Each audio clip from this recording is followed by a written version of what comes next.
자, 요한복음 1장 19절부터 28절입니다. 요한복음 1장 19절로 28절에 유대인들이 예루살렘에서 제사장들과 레위인들을 요한에게 보내어 네가 누구냐 물을 때에 요한의 증언이 이러하니라. 요한이 드러내어 말하고 숨기지 아니하니 드러내어 하는 말이 나는 그리스도가 아니라 한데, 또 묻되 그러면 누구냐? 네가 엘리야냐? 이르되 나는 아니라. 또 묻되 네가 그 선지자냐? 대답하되 아니라. 또 말하되 누구냐? 우리를 보낸 이들에게 대답하게 하라. 너는 너에게 대하여 무엇이라 하느냐? 이르되 나는 선지자 이사야의 말과 같이 주의 길을 곧게 하라고 광야에서 외치는 자의 소리로라 하니라. 그들은 바리새인들이 보낸 자나. 또 물어 이르되 네가 만일 그리스도도 아니요 엘리야도 아니요 그 선지자도 아닐진데 어찌하여 세례를 베푸느냐? 요한이 대답하되 나는 물로 세례를 베풀거니와 너희 가운데 너희가 알지 못하는 한 사람이 섰으니 곧 내 뒤에 오시는 그이라. 나는 그의 신발끈을 풀기도 감당하지 못하겠노라 하더라. 이 일은 요한이 세례 베풀던 곳 요단강 건너편 베다니에서 일어난 일이니라. 아멘. 요한복음을 계속 보고 있습니다. 세례 요한의 증언이라고 하는 그런 제목으로 말씀을 좀 나눌 건데요. 요한복음 1장 19절부터 28절에 있는 내용입니다. 유대인들이 예루살렘에서 제사장들과 레위인들을 요한에게 보내어 네가 누구냐 물을 때 요한의 증언이 이러하니라. 이게 계속 궁금한 거예요. 왜 그러냐면 요한이 지금 회개의 세례를 베풀고 있고 백성들이 와서 막 세례를 받고 그 다음에 이 영향력이 계속 커지니까 이렇게 알아보라고 위에서 보내고 이제 와서 물어보는 겁니다. 요한이 드러내어 말하고 숨기지 아니하니, 드러내어 하는 말이 나는 그리스도가 아니라 한데 대놓고 얘기합니다. 난 그리스도가 아니다. 그러면 또 묻되 그러면 누구냐? 네가 엘리야냐? 이르되 나는 아니라. 또 묻되 네가 그 선지자냐? 대답하되 아니라. 이렇게 얘기를 합니다. 여기서 이제 우리가 한번 알아봐야 될 것 중에 하나가 뭐냐면, 네가 엘리야냐라고 물었을 때 뭐라고 얘기하냐면 나는 아니라고 얘기합니다. 그런데 사실 이 세례 요한에 대해서 이 엘리야라고 얘기를 했을 때 세례 요한은 아니라고 얘기했는데, 사실은 이 성경을 보면 세례 요한 보고 엘리야라고 하신 분이 예수님이시거든요. 한번 보겠습니다. 마태복음 말라기 4장부터 한번 보겠습니다. 말라기 4장.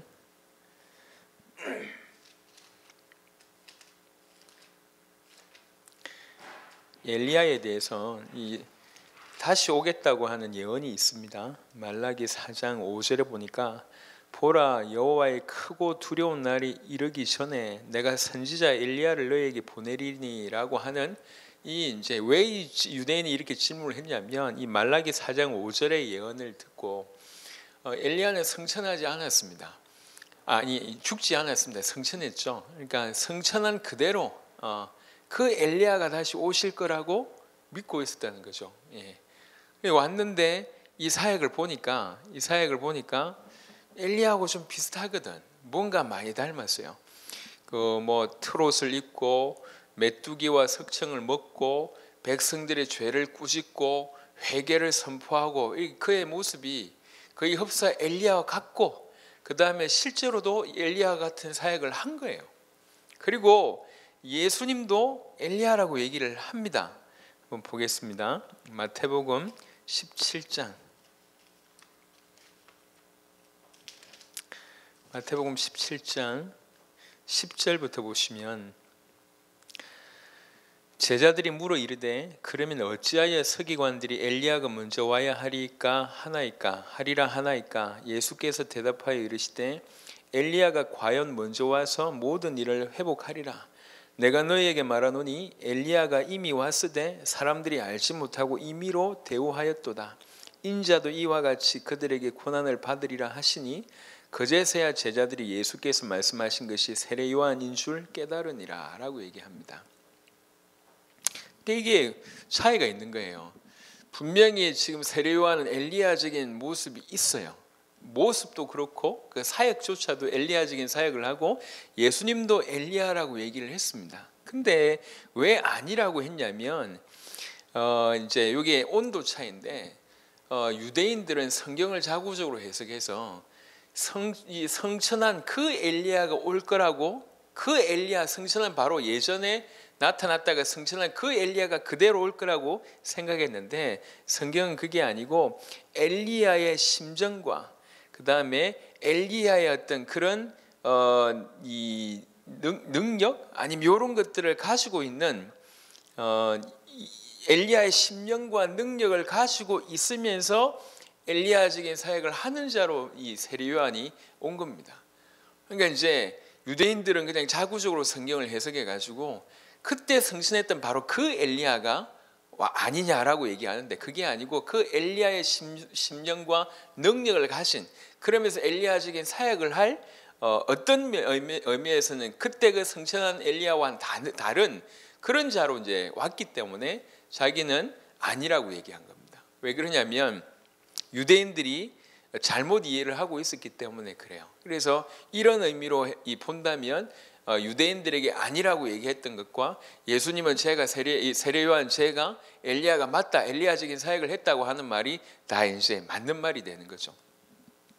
하여튼 중요한 것은 엘리야적인 사역을 감당을 했고 그 다음에 엘리야의 심령과 능력을 가지고 있지만 그때 구약 때 승천했던 그 엘리야는 아니다라고 하는 의미에서 나는 아니라 이렇게 얘기를 한 겁니다. 나는 그리스도도 아니고 나는 엘리야도 아니다 이렇게. 그럼 또 물어봅니다. 네가 그 선지자냐 이렇게 물어봐요. 요 배경은 어떤 배경이냐면 선지자면 선지자인데 왜 그 선지자냐? 이 그 선지자는 신명기를 얘기를 하고 있습니다. 신명기 18장에 보시면 모세가 이제 예언하는 구절인데요. 신명기 18장 15절에 네 하나님 여호와께서 너희 가운데 네 형제 중에서 너를 위하여 나와 같은 선지자 하나를 일으키시리니 너희는 그의 말을 들을지니라. 모세가 예언했던 나와 같은 선지자, 바로 그 선지자냐? 그 선지자는 사실 그리스도 예수를 뜻합니다. 물어보니까 아니라고 얘기를 단호하게 합니다. 숨기지 않고. 이게 요한의 어떤 특징인 것 같아요. 그럼 또 말하되 누구냐 그러면 우리를 보낸 이들에게 대답하게 하라. 너는 너에게 대하여 무엇이라 하느냐 이렇게 노골적으로 묻게 됩니다. 그때 이제 엘리야가 세례 요한이 이르되 나는 선지자 이사야의 말과 같이 주의 길을 곧게 하라고 광야에서 외치는 자의 소리로라 하니라. 이사야 40장 3절을 그대로 인용합니다. 그러면서 자신을 이제 소개하되 한 인격으로 소개하지 않고 그냥 소리라고만 얘기합니다. 이 소리 앞에 아예 뭐 관사도 없이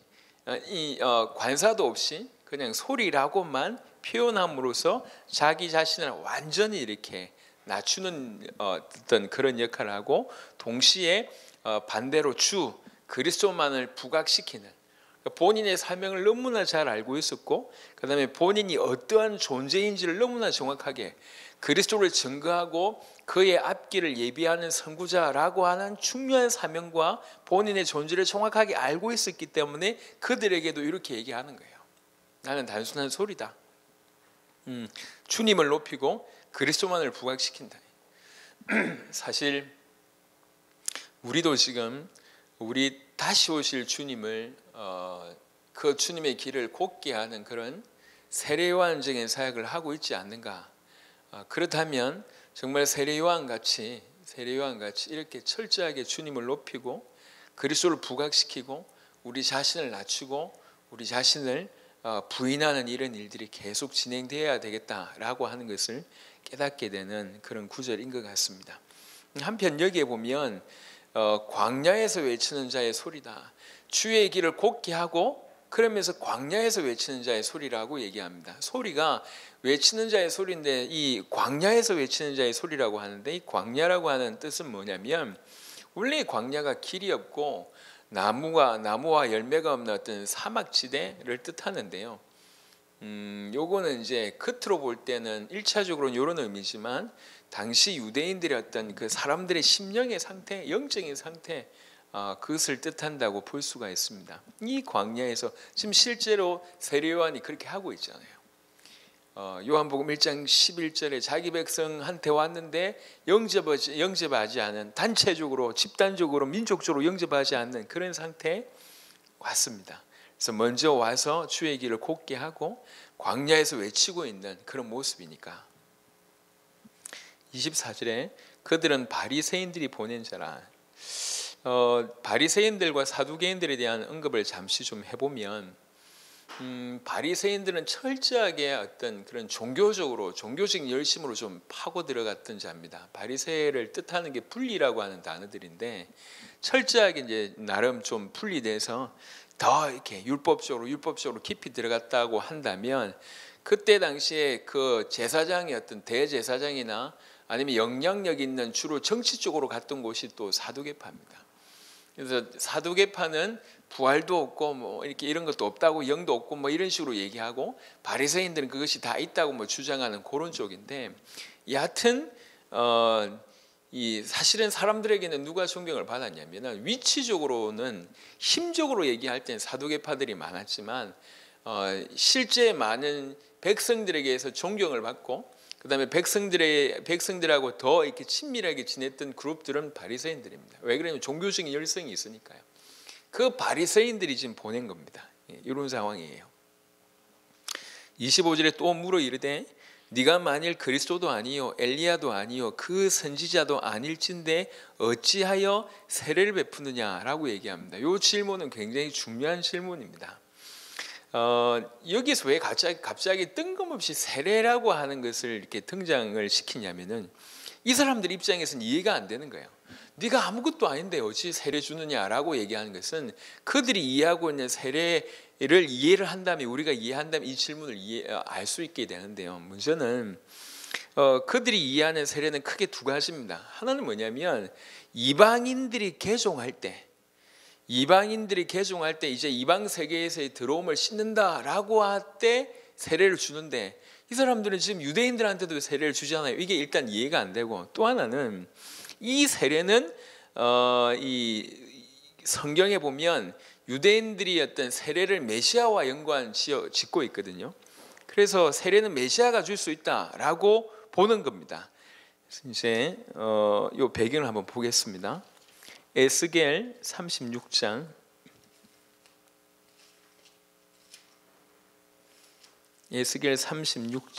25절에 보겠습니다.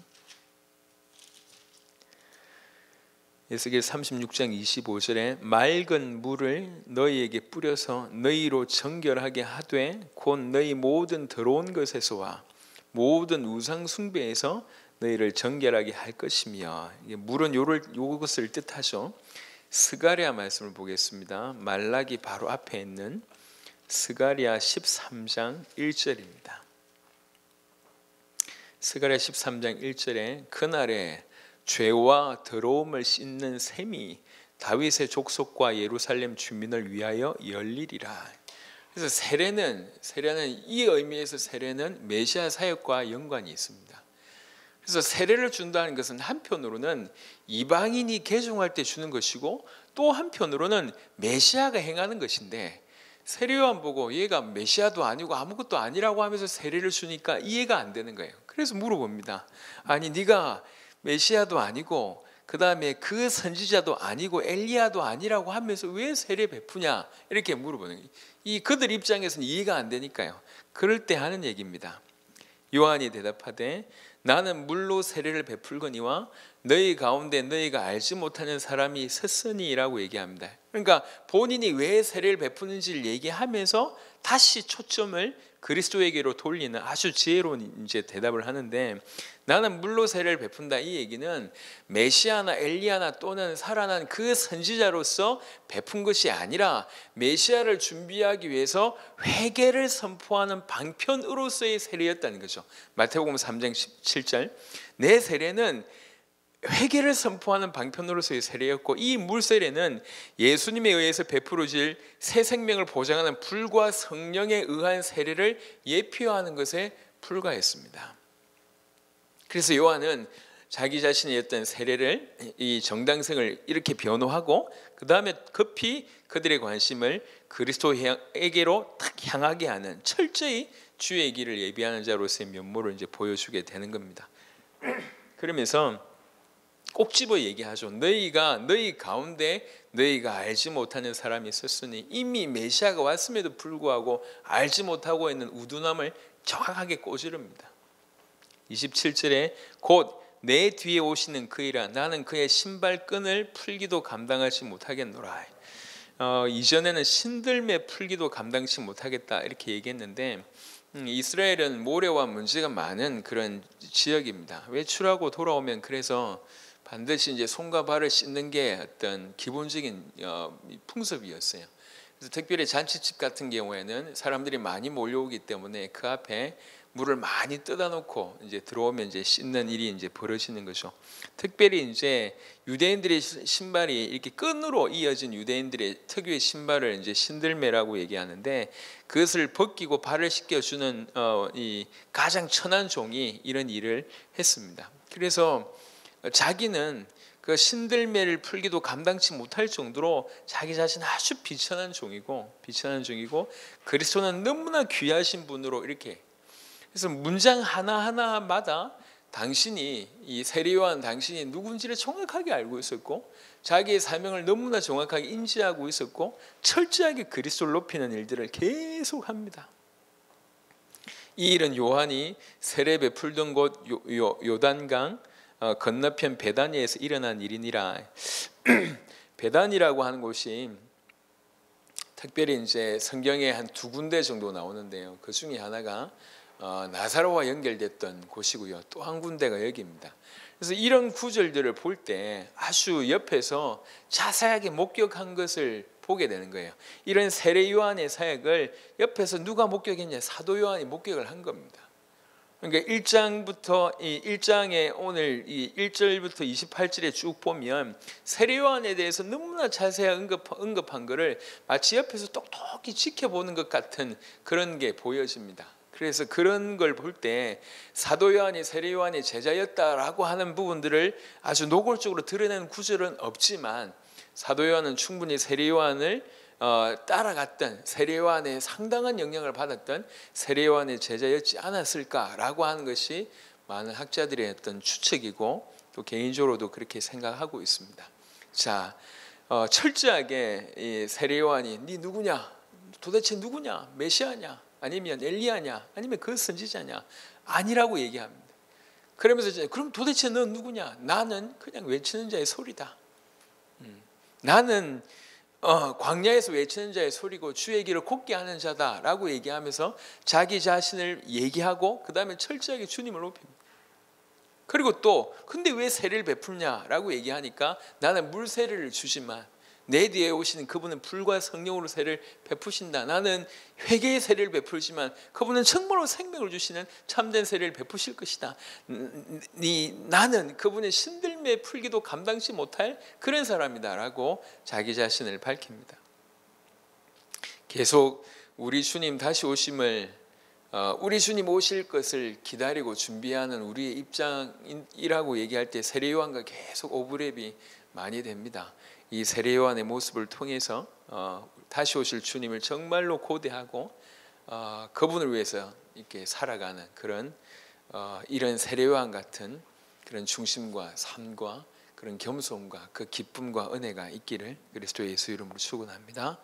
살아계신 주님 감사합니다. 철저하게 우리가 누구며 무엇을 해야 될지를 정확하게 깨닫고 매 순간 모든 환경과 상황 속에서도 그분을 높이며 내게 주어진 그 사명을 제대로 감당하는 세례 요한 같은 인생을 살아갈 수 있게 하시고, 정말로 어찌하든지 우리 입술을 통해서 우리가 보고 들은 것을 증언하고 예수가 그리스도이심을 증언하고 그래서 믿게 하는 바로 그 역할을 감당하다가 하나님 앞에 설 수 있도록 축복하여 주옵소서. 감사를 드렸고 우리 주 예수 그리스도 이름으로 기도드렸습니다. 아멘.